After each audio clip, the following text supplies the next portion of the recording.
You'd think you know what a medieval tavern looked like. Warm fire, wooden mugs, laughing peasants. You've seen the paintings. Every single image in your head is wrong. Medieval taverns were not drinking spots. They were violent hotspots filled with crime, disease, and forbidden dealings disguised as hospitality. And what you're about to hear has been buried under centuries of nostalgia. These are 22 dark secrets of medieval taverns, and by the end, you will never romanticize the past again. Historians call medieval taverns the beating heart of community life. They were right, but a beating heart can also pump poison. For medieval Europeans, the tavern was inescapable. It was where you drank, slept, got cheated, infected, and sometimes killed. Let's get into it, starting at number 22.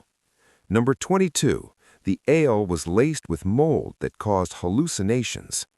The grain used to brew ale was stored in damp, rotting storehouses, almost always contaminated with ergot fungus, which produces compounds chemically related to LSD. Patrons weren't just getting drunk, they were hallucinating, convulsing. In high doses, ergot caused gangrene, limbs blackening off while the victim was still alive. Medieval people called it St. Anthony's fire. They thought it was God's punishment. Then they went back to the same tavern. The tavern keeper knew the grain was bad. He brewed it anyway. Number 21. Sleeping there meant sleeping with corpses. Travelers shared beds, 3 or 4 strangers pressed together, sick and healthy alike. Plague victims, bleeding men from road violence. If someone died in the night, the body was often left until morning. Space was space. One documented English inn disposed of 11 guest bodies in a single season without notifying a single authority. The guests the following week slept on the same straw. Number 19. The water was more lethal than the ale. People drank ale in medieval times not out of preference, but because the local water was running through the river that received the town's waste, the tannery runoff, and the butcher's drain. Drinking it meant cholera. It meant death in days. Ale had been boiled during brewing. It was accidentally safer. But here's where it turns dark. Greedy tavern keepers watered down their ale to stretch supply, using whatever water was nearby. They were serving their customers the very thing that was killing the town, diluted into every cup for profit. Number 18. Gambling debts were paid with human beings. When a man ran out of coins at the dice table, and those games were almost universally rigged, he had other options: his horse, his tools, his land, and in documented cases from medieval France and England, the labor of his wife, his children, or himself. There are court records from 13th century France of men suing to recover family members pledged at tavern dice tables who were never returned. Number 17. The tavern keeper was a paid government spy. You thought the tavern was a place of freedom, somewhere outside authorities' reach. The tavern keeper was often on the government's payroll to report everything you said. In England, alehouse licenses came with conditions. Keepers were required to report seditious speech, heretical conversation, talk of rebellion. Several of England's biggest heresy prosecutions of the 14th century started not from church investigations, but from tavern reports. Every whispered secret over a cup of ale had a listener behind a bar. Number 16. The food was rotten. That was the business model. Tavern keepers aged meat well past any safe threshold, then buried it in heavy spicing, pepper, cloves, cinnamon, to mask the smell. Spices cost more than silver. They could sell unsellable meat at a profit. The spices didn't kill the bacteria, they just hid them. A traveler who got violently ill on the road the next day had no way to connect it to the meal. The tavern keeper faced 0 consequences. The next traveler sat at the same table. Number 15. Taverns were the medieval world's preferred assassination venues.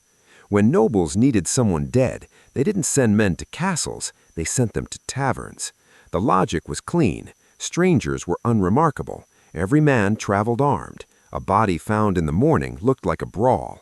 No one was surprised by violence. Court records from across Europe document this pattern. Hired killers were briefed at inns. Poison was administered over drinks.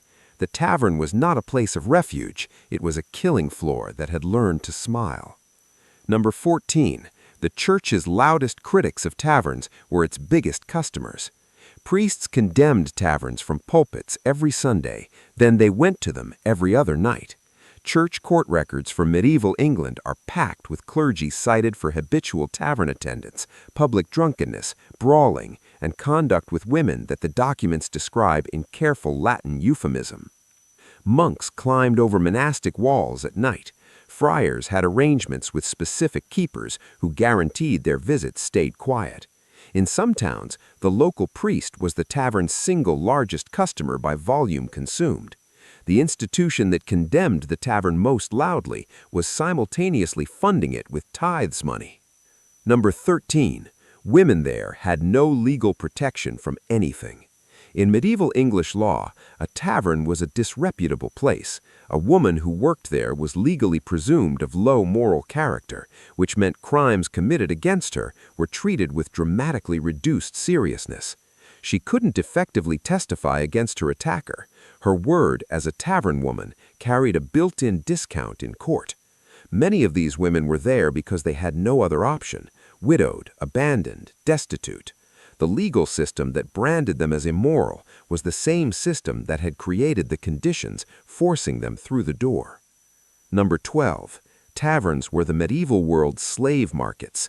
Throughout the medieval Mediterranean, Genoa, Marseille, Barcelona, taverns served as informal clearinghouses for the slave trade. Enslaved North Africans, Eastern Europeans, and Sub-Saharan Africans were transferred across tavern tables as brokers drank and documents were signed. The Venetian slave trade of the 13th and 14th centuries ran substantially through waterfront tavern networks. The cheerful tavern of the popular imagination and the slave market occupied the same building, sometimes the same room. Number 11. The ale contained psychoactive herbs the church later banned. Before hops, medieval brewers used a blend called Groot, which frequently included henbane, wormwood, hemp, and nightshade. Medieval ale wasn't just intoxicating. In certain establishments, it was deliberately mind-altering. The shift to hops-based brewing was pushed partly by church and secular authorities that found the effects of Groot ales deeply inconvenient for social control. The people didn't switch willingly, they were switched. Number 11. Tavern arson was a common financial escape. Medieval tavern keepers deep in debt would burn their own establishments and collect compensation while escaping their obligations. English legal records prosecute this practice from the 12th century onward. What makes it monstrous, these fires rarely stayed contained. Timber towns burned whole districts. A tavern keeper who torched his building at night with guests sleeping made a calculated decision about how many lives his debt was worth.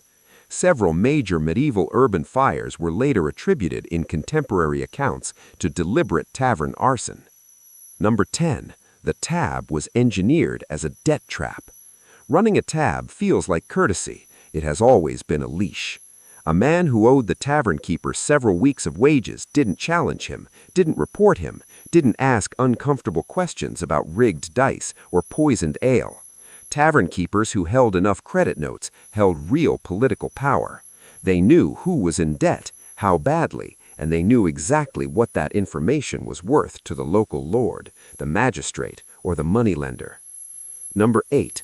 Taverns were the engine of plague transmission. The Black Death killed 1/3 of Europe. Historians focus on trade routes and rats. They rarely focus on the tavern. Taverns were the nodes of medieval travel networks. Every merchant, soldier, and pilgrim stopped at the same establishments. They shared communal cups. Personal drinking vessels were a luxury. They slept in the same rooms, breathed the same air. One infected traveler passing through a coaching inn could expose dozens of people in a single night, all of whom would leave the next morning in different directions, carrying the disease along every road. The tavern didn't just receive plague, it distributed it. Number 8. Tavern keepers practiced unlicensed surgery. When travelers arrived wounded and no physician was available, which described almost everywhere, the tavern keeper stepped in for a fee. Wounds were cauterized with fireplace irons heated to glowing. Bones were set by people who had watched it done once. Teeth were pulled with tools that weren't dental instruments and weren't cleaned between patients. Opium dissolved in ale was the anesthetic. Dosing was guesswork. Overdose was not uncommon. The patient who survived the surgery often died of the infection that followed. The tavern keeper issued no refunds. Number 7. Every major peasant revolt was organized in a tavern. The Lollards, the Cathars, the men who planned England's peasant revolt of 1381, the organizers of the Jacquerie in France in 1358, which saw thousands of peasants rise against the nobility in one of the most violent uprisings of the medieval period, they all met in taverns. The genius of the tavern as a conspiracy space was deniability.